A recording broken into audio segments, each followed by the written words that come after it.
mga kabsat, welcome back sa ating YouTube channel. So today is Wednesday mga loves ko, katapos lang natin nagtrabaho. As you can see, naglalakad tayo ngayon kasi kaninang umaga na-stress ako pag labas ko sa bahay. Kanina yung bike ko naputol yung kanyang kadena, yung chain. Buti na lang nasa bahay pa ako, and buti na lang si Mister nasa bahay, siya nagwo-work. And tinawagan ko siya, sabi ko dahil nga kung magbabas pa ako mga kabsat, baka malate ako kasi yung boss ko alis punta siya ng trabaho, and medyo malayo yung kanyang office sa Amsterdam. Ay nasa Den Haag ako, diba?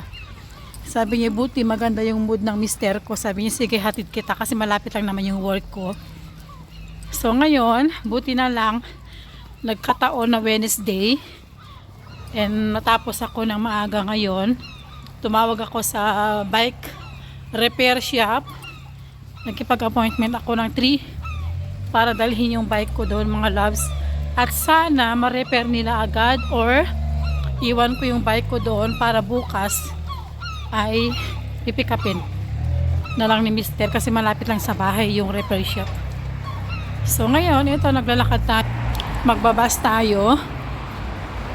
Okay lang naman yung bus stop.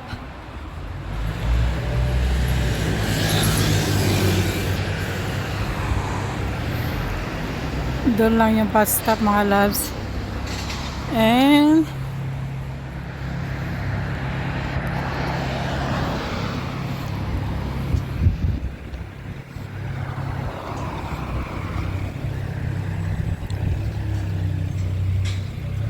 diyan lang naman yung bus stop mga kabsat.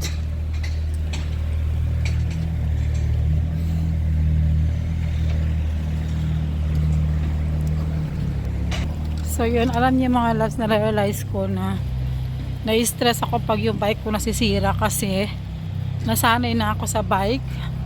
Hindi na ako masyado nagbabas ako pag halimbawa nag-i-snow o malakas yung ulan talaga. So ngayon, pasak ang mahal pa ng transportation.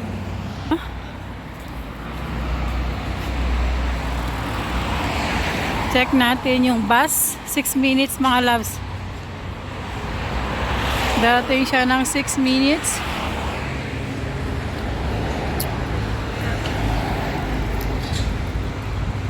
Nakakatuwa tong flower, ang ganda oh. So yun, and baka nasa bahay ako mga 25 minutes kasi dalawang bus tayo. So yun, and then sana ma-repair nila agad or di bali na lang hindi nila ma-repair today, importante ma-repair nila, bukas ko na lang pipikapin. And tignan natin kung magkano kasi ang mahal na ngayon ng repair ng bike. And plano ko pala bumili ng bike ko mga kapsat kasi yung bike ko 7 years na, second hand yun. And sana ngayong May, kasi birthday ko ngayong May, and sabi ko sa mister ko, sana yung bigay mo sa akin na regalo, pera na lang para pandagdag ko na pambili ng bike. So yun, and then we'll see, balikan ko kayo mamaya. Nandyan na yung bus.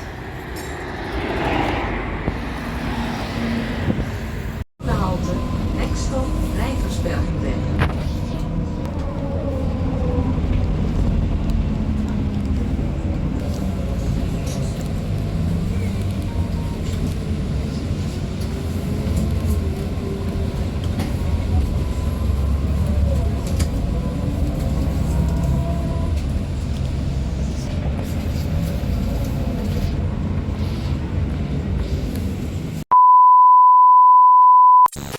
So dito na tayo sa bike shop. Ito. Ayan, nasira oh. Yung chain niya. Ito mga loves, so tignan yung maglati-lati oh. Ja, oh, dit hier. Ja, ja. Dit is zo'n klapsleutel. Ja. Dus als je deze indrukt, ja, kan ik inklappen. Oh. Mga bike nila mga loves oh. En als je het knopje Ito maganda rin to mga kabsat. opgedrukt, ja, dan gaat Ito yung bibilhin ko na brand next time. Matibay yan. Oké, nou, even lekker verder aangelopen. Ja. En dan gaan we kijken of deze wel bevalt. Ja, oké. Ja? Ja. Alam mga loves, so na-drop na natin yung bike. Ang mahal. Bali yung ketting, yung chain, kadena, tawag nun. 65 euros. And yung hawakan ng bike ko, naglulus siya, natanggal, is 25 euros. Oh my God. Aabutin ako ng 100 euros. Ganong kamahal mga loves ng bike. Pag tawag niyan, pag repair ng bike kasi dito sa Netherlands mga loves, lahat ng tao ginagamit mostly bike. Transportation bike talaga. Kasi dyan ka actually nakakatipid. Pero once masira yung bike mo, grabe, ang mahal ng repair. Super mahal ng repair mga loves ko. Ganun, yun ang problema. Pero yung bike ko mga loves, second hand lang yun. Kasi nung nabili ko yun was 7 years ago, nung may-ari, lilipat sila ng bansa. Sabi niya nagamit lang daw niya for how many times. So bago pa talaga. And binenta lang sa akin ng 120 euros. So okay yun, 'di ba? Pero yung pag-repair mo. So yung pag-repair ng bike mga loves, parang nasobra yung gastos ko kaysa yung bike na binayaran ko noon. But anyway, okay na yun. At least pag nagawa yung kadena, yung chain, matagal na naman yan masira. Kasi naalala ko 4 years ago yung kadena bago napalitan. So 4 na taon. Tingnan mo, 'di ba, ang tagal. So okay lang 'yan. Maano natin 'yan sa mababawi natin 'yan sa kikitain natin. Importante magawa nila. 'Di ba? So yun, malapit lang naman ay namin o dyan sa building na yan. So happy na ako. Uwi na tayo. Let's go. 2,000 years later. Alam mga kapsat, good evening. So katapos yung gym natin and nakatapos ko din kumain. Tapos tinatahi ko yung aking spring na jacket. Ito mga loves ko. Kasi yung mga ibang botones niya is naglulus na. So, kinuha ko sa baba kasi yung mga susutin sa spring, summer. Ito na siya mga loves ko, mga blazer ko. Yan na. And gustong gusto ko to kasi mga loves meron siyang hoodie in case umulan, 'di ba? So, yan. So, see na lang bukas mga loves ko. Continue natin yung ating vlog bukas, okay? Tapusin ko lang to at maliligo na ako. 2,000 years later. Good morning! Good morning mga kabsat! Continue natin yung vlog natin kahapon. So today is Thursday. Ang bilis ng panahon, no? Ang bilis ng araw. So ito yung tinahi ko kagabi, kahapon, yung pinakita ko sa inyo. And kasi yung one of the button, ito ay nag-loose. So, lahat naglulus. So, inano ko naman. Naayos ko naman lahat. So, ito yung ating spring jacket. Manipis lang siya mga loves kasi hindi naman masyado malamig na. So, today is Thursday. So, papasok na tayo. And magbabas tayo kasi yung bike ko nasa repair shop. So, mapick up pa bukas. So, yun mga loves. And then, wait lang tayo ng bus. So, work pa tayo today. Kababa na tayo ng bus mga loves. Ang layo. Pag bus malayo, pag bike 20 minutes lang. Pag nag-bus ka 1 hour. Kaya hindi ako nagbabas mga loves ko kasi waste of time, di ba? Instead na nakaupo ka pa doon at nagkakape, hindi mo na yun magawa kasi habulin mo yung bus. Ganun po katagal. Kaya ako, bike talaga ako. Sana magawa na yung bike ko at matapos na para magamit natin bukas. Pero sabi ng lalaki, busy daw. Baka bukas pa yung matapos. So, malapit na tayo mga loves. So, yung ating lakad is 5 minutes. So, lilipat na yung boss ko dito din. Malapit. Malapit lang. Ito po. Yan po yung liliparan nila, yung malaking bahay dyan. Sa April pa ata. Tignan nyo naman yung ano oh, yung flowers. Ang ganda. At maganda siya pero makalat. Tignan nyo naman mga loves oh. Ito pag nag ano to. Yun. Malapit na tayo. Kabsat, kakatapos lang natin sa trabaho. Time check is 11. So nag-start tayo ng 8. 3 hours lang tayo and meron pa tayong kasunod. Hanggang 6 tayo today. So 7 hours naman yung sunod. So magbabas ulit tayo. So baka mamaya hindi na ako makapag-gym kasi late na ako makauwi. Baka bukas na. Medyo lumamig. Lumamig mga kapsat. So yun. And then maglakad lang tayo. Then see you na lang mamaya. I love 7 minutes yung bus natin. Yan siya. Tingnan nyo na mga loves. So 7 minutes yung bus natin. Ito yung problema ko mga loves pag nababas ako. Lagi na lang ako nagko-complain. Pero yun ang totoo mga loves ko. Hate na hate ko mag-bus. Biruin mo yung 7 minutes, nandun na ako. Kung nag-bike ako, malapit lang dito yung next sa trabaho ko eh. Kung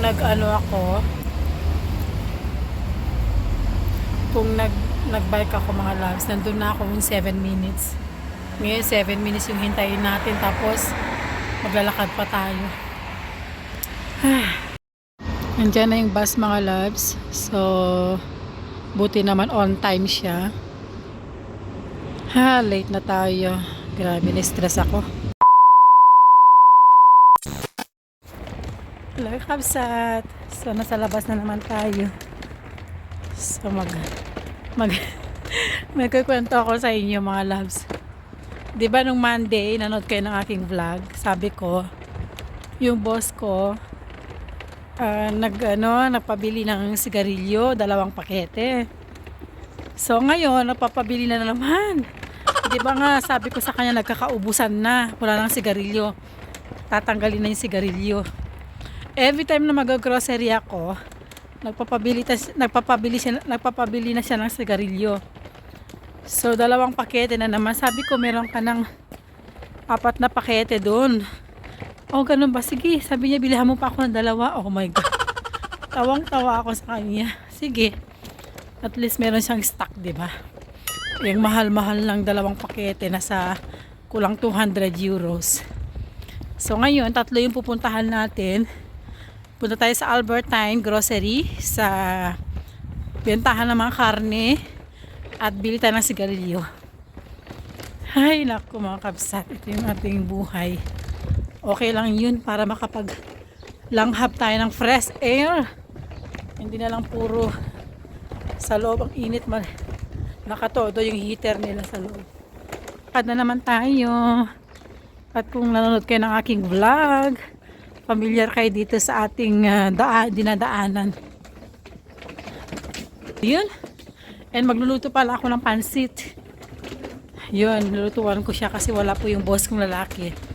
Nasa France trabaho. So ngayon, sabi niya pwede ba akong lutuan ng dinner ko. Gusto daw siya ng pansit kasi laging before, lagi ako nagluto ng pansit. Binibigyan ko siya. Yun. Kung hindi ko pinaalala, hindi ako magluluto. Kasalanan ko. So, yun.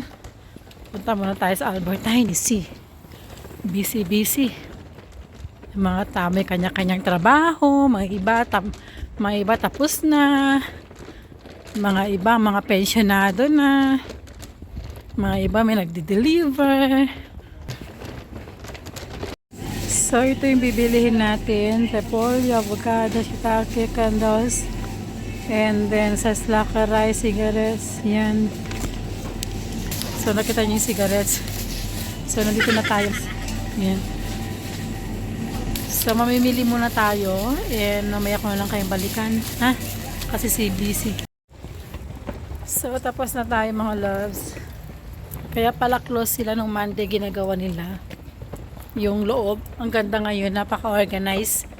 So, yung dati, nakahera, ginawa na nilang tawag niyan, machine. Pwede ka nang tawag niyan, hindi mo na kailangan magbayad sa may kasa. Basta meron kang bank pass o laman ng bangko mo, pwede ka doon i-scan mo lang yung mga binili mo mga loves. Sana po open yung Slackery, yung meat store, kasi last time close. Yun naman.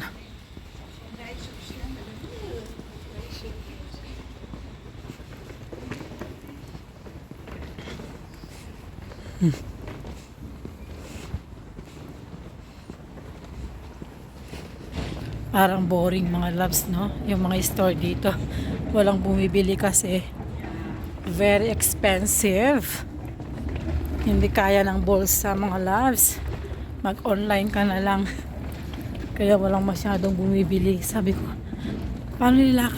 paano kaya nila nasusurvive yung bayaran ng upa nila, di ba? Kasi wala silang customer. O nakakabenta ba sila? Yun ang tanong. Napamarites tayo tuloy. So, I think open yung bentahan ng karne. Open. Let's go. So, dito na tayo mga loves. And tignan mo. Super mahal. Tapos yung helikip nila mga loves ko is 0.99 gram. 0.99 euro per gram. Mahal. Gemarineerde lamscotelet. Ja, graag. 8 stuks. Gaan we doen. Yun. Even kijken. Zo, half en half. Oh ja, provision. Mahal. Super mahal, no? 250. 195 per gram. 380 per gram. Alam niyo ba mga loves, natawa ako. Kilala na ako sabi ng babae. Sabi niya, ba't ang dami mong binibiling sigarilyo? Sabi niya, hindi yan healthy. Sabi niya, sabi ko, hindi yan sa akin, sa boss ko. Ay, nako. Bali, 6 na pakete na yun. Magkano? 600 euros na. Oh my God. Ay, Diyos ko, nagtaka kasi kilala na yung mukha ko. Nahiya tuloy ako. Sa lahat na bili natin mga loves, uwi na tayo. At magluluto tayo ng pansit. So, let's go. And then, see na lang siguro mamaya mga loves o sa bahay na. Kasi nandiyan yung boss ko eh. Hindi siya umalis. So, hindi makapag-vlog. So, yun.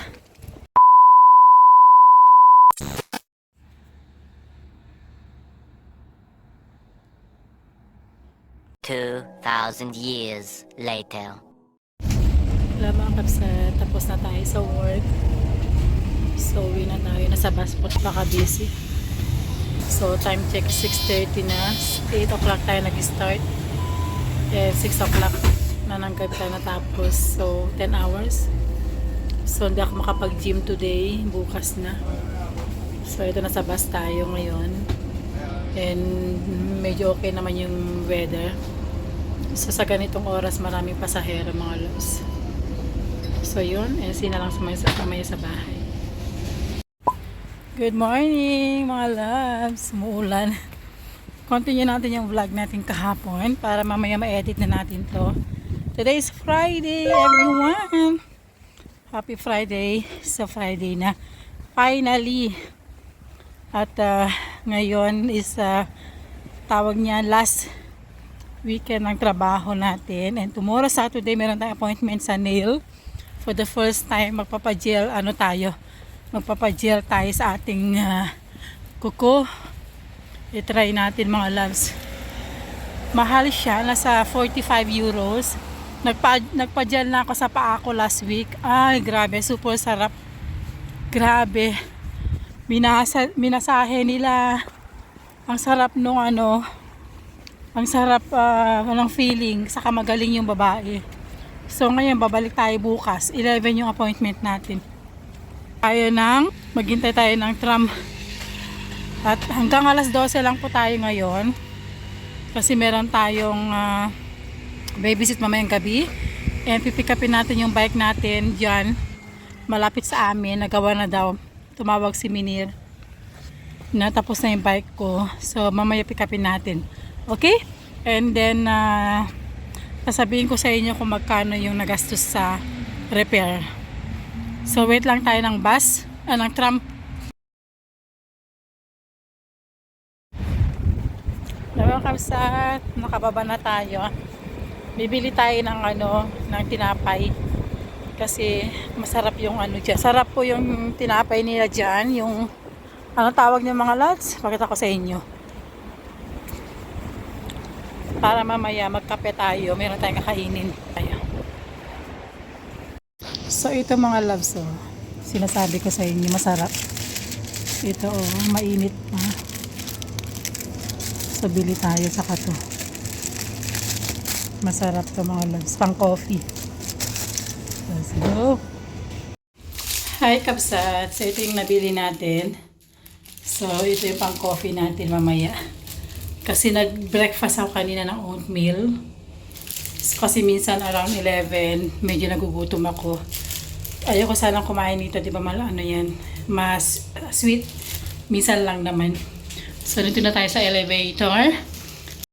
NC na lang mamaya mga kapsat. Pick upin natin yung bike, okay? Kasi nandyan yung boss ko. 2,000 years later. Hey love, tapos na tayong trabaho. And pinick up natin yung bike natin. Ipapakita ko sa inyo. So finally nagawa na. So, bago na yung kanyang ketting. So nilinis nila. Yan, bago na yan mga loves. And then bago rin to kasi naglulus yung aking Dell dito sa hawakan. So bago na rin yan. Hindi ko na pagawa to. So yan, okay na. And ang binayaran natin is 65 euros. So magkano na yun? Magkano na yun sa peso? Mahal na, no? 3,000 plus. So, yun na mga last. Uwi na tayo. And then, mamaya meron tayong babysit. So, dito ko na end yung aking video mga kapsat. So, thank you so much. And sana nagustuhan nyo itong video ko. Pasensya na po, napahaba yung ating vlog for today. Kahapon. And nung isang araw ba? So, yun. And thank you so much. And again, see you again next time. Okay? Uwi na ako. Bye!